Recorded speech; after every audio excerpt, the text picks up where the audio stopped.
Hey guys, because day 2 is an ox, or maybe a bull sometimes. So anyways, let's watch it.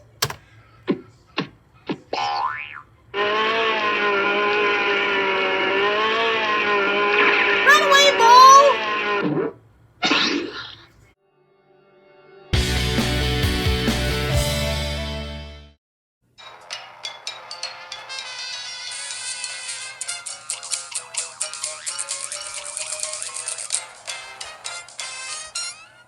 Cartoons.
Well, hello everyone. It's me, Marty. And me, Bucky!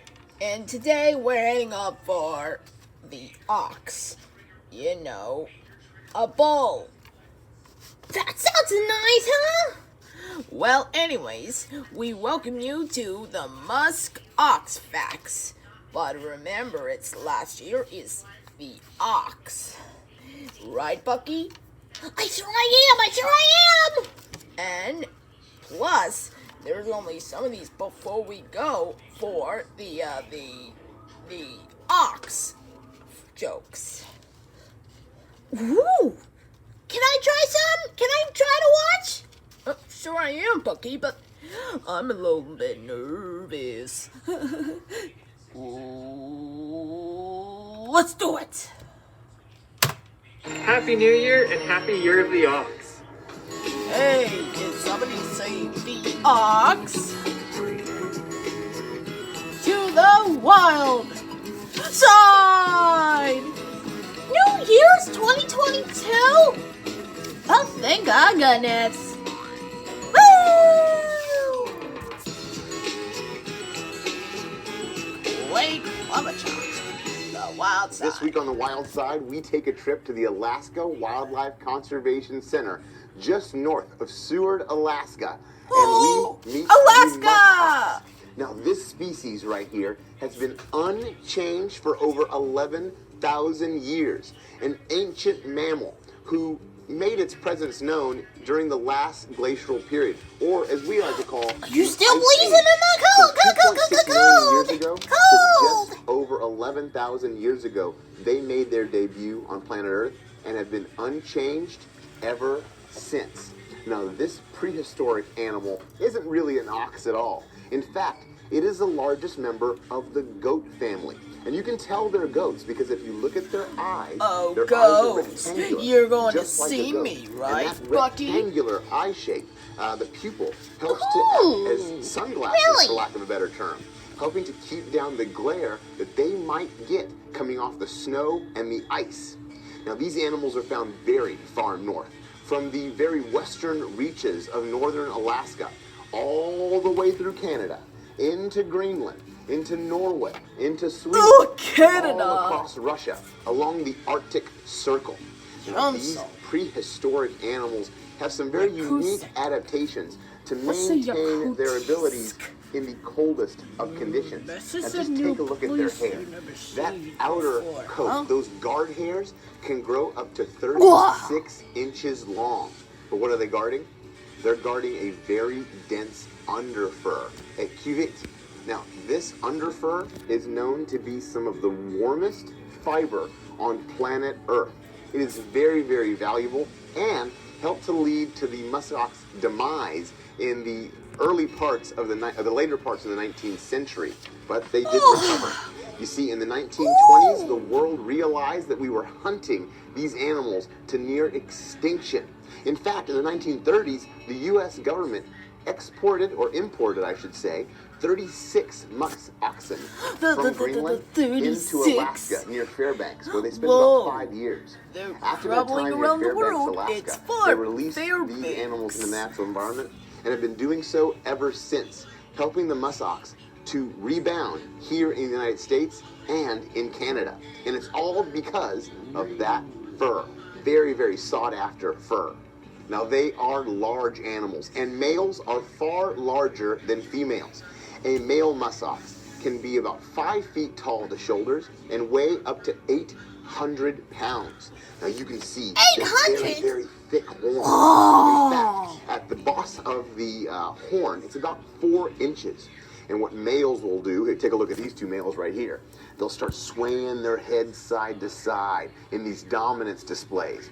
And then they'll back up away from each other about... Hey, you don't need to back up my plan. And then they'll run Are you kidding me? 35 miles an hour, head first at one another. Head first! Head first! 3-inch skulls and those big, dense horns together in a BAM! Dominance display. They'll continue to ram heads over and over until one male turns away and concedes the herd or the breeding rights to that other male. Now, these displays happen from August to October. Now, once the winter sets in, the musk ox, they have to move even further up in elevation. Now, look at their hooves. You see these splayed hooves? They're great snowshoes, but they don't help the animals dig very well in dense snow.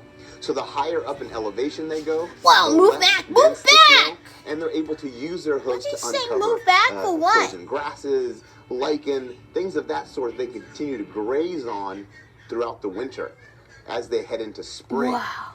But that is not the only adaptation these animals use to survive.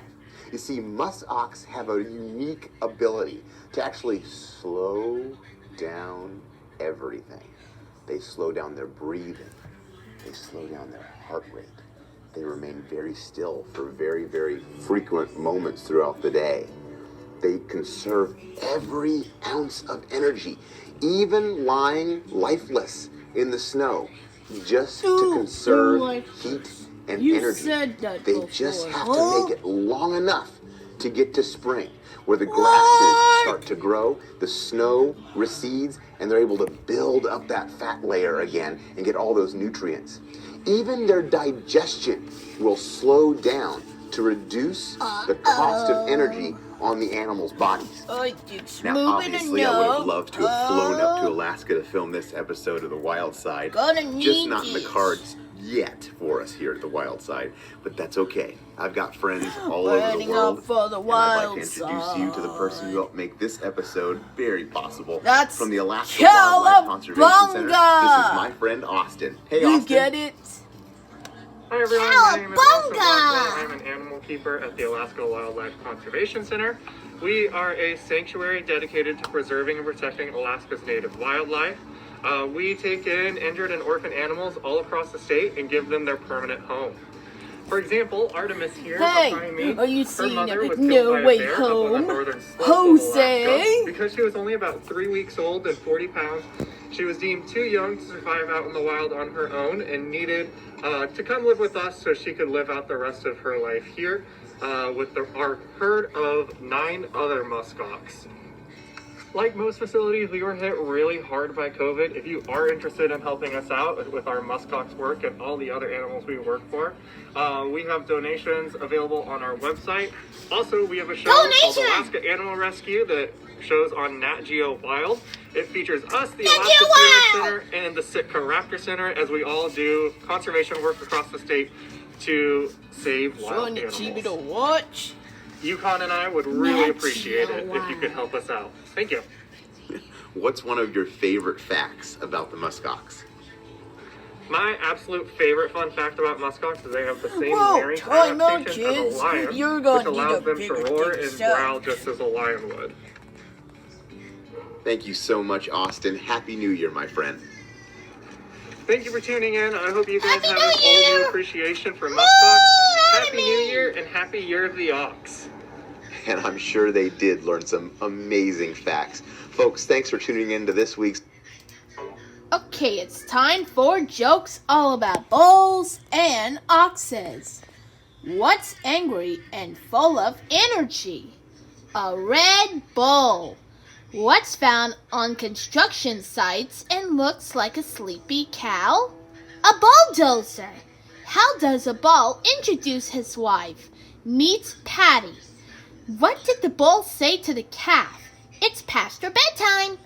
Why do bulls wear bells? Their horns don't work. How do you keep a bull for charging? Take away his credit card. Why was the male cow so mean? He was a bully. What did the bull say when his child was going to school? Bison! I tried to milk a bull once. It was an utter failure. Why can't a cow be a bull? They're mutually exclusive. Well, that's all for today, but tune in for tomorrow. It's the tiger!